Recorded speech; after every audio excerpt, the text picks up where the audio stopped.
Hey everybody, welcome back to the channel. In this video, I'm going to dive a little bit into the NFA process and how it applies to you when you purchase something from us. So I'm not really going to dive into the weeds of what the NFA is, all of its different restrictions it's put out there. Basically, the simplest way for me to describe the NFA is it's the National Firearms Act, and it put additional restrictions on certain firearms, more popularly short barrel rifles and suppressors. So these are types of items that you can buy directly from us, at least through the proper NFA paperwork processes. But these are probably going to be the more common type of things that you see available. There are a lot of other different weapons that are on the NFA. There are actually transferable machine guns. There's a lot of different cool stuff out there that you can get under the NFA, but I'm going to focus on what you guys can get primarily from us: short barrels and suppressors. So whenever you want to purchase one of these items from us, it's just as simple as it would be if you were to purchase any other firearm on our website, at least when it comes to purchasing it from us.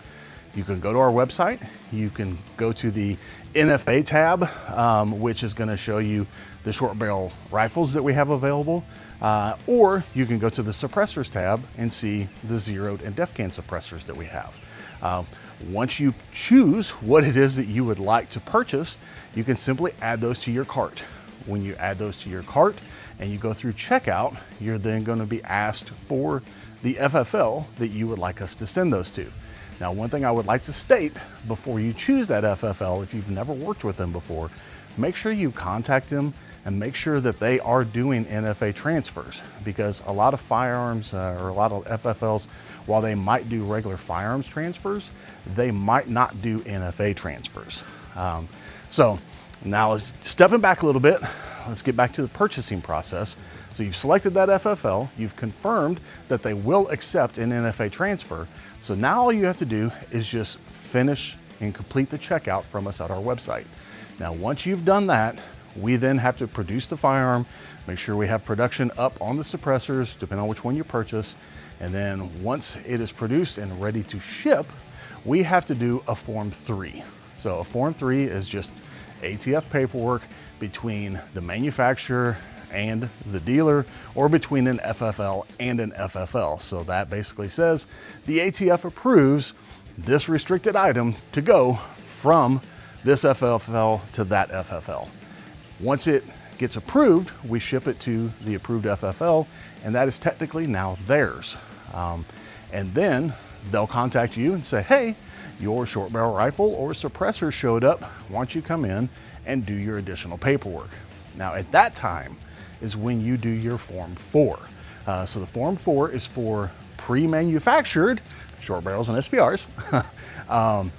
And this is not if you're making one of your own. So if you purchase one pre-manufactured from us, you will do a Form 4. And that Form 4 is between you and your FFL. So you cannot start any of that paperwork process until your FFL has possession of it. They have the serial numbers, everything of that sort, so that they can now transfer it out of their books into you. So you're going to do NFA paperwork, depending on if you do it with a trust or as an individual. That's a video for somebody way smarter than me to explain. I'm sure there are plenty of them out here on YouTube to be able to look at the differences between if you want to do a trust, individual. But there's more stuff you have to do. I mean, you have to do fingerprints, you have to do passport photos, you have to submit all this stuff to the ATF. And as of the time of me recording this video, there is still a $200 tax that you have to pay at that time. So all that process and that tax goes to the ATF. They're going to take hopefully only a few days to approve it.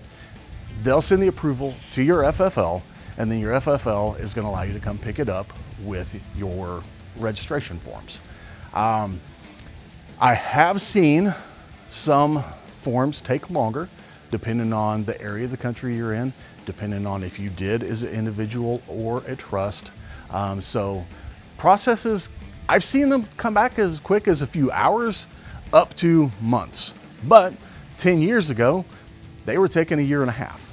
So times have definitely gotten better, but I now want to go ahead and start talking about what is coming up with the NFA. So the NFA tax has been changed so that effective January 1, 2026, the tax will now be $0. So you don't have to pay a tax, but you still have to go forward with the registration process. So everything else still applies: the fingerprints, the passport photo, applying as a trust, sending it to your FFL, the FFL had to do the paperwork to get it to you. All of that still applies. Nothing changed there. The only thing that changed is you don't have to pay $200 per serialized item anymore. It is $0. So unfortunately, it doesn't get you off the hook for paperwork. But that is the current state. So just so you know, if you purchase something from us and we do all the paperwork process to get it submitted to your dealer, we cannot hold those items and wait to send it to your dealer until January 1st, because once we do all that paperwork process and the Form 3 gets approved in the ATF's eyes, that firearm is now the new FFL's property and we can't hold on to it. So I know a few of you are asking, hey, can you hold this until January 1st so that I can just have it and now not have to pay the $200 stamp? I would highly suggest that you reach out to your local FFL and see if they mind if they hold it for you, because typically they were going to hold it for a few days. Now they might have to hold it for a little bit longer. Now, that all said, just one thing to also keep in mind. As of me recording this is the start of October 2025. This could change by the time I edit this and get this video out, but the government is shut down and NFA forms are not being looked at or approved.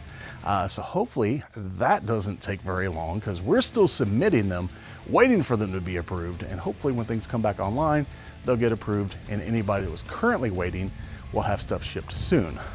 The other thing being, I don't really have a crystal ball. I'm not sure what the future holds. I know we are ramping up production of our suppressors, especially our zeroed line, to help be ready for these changes.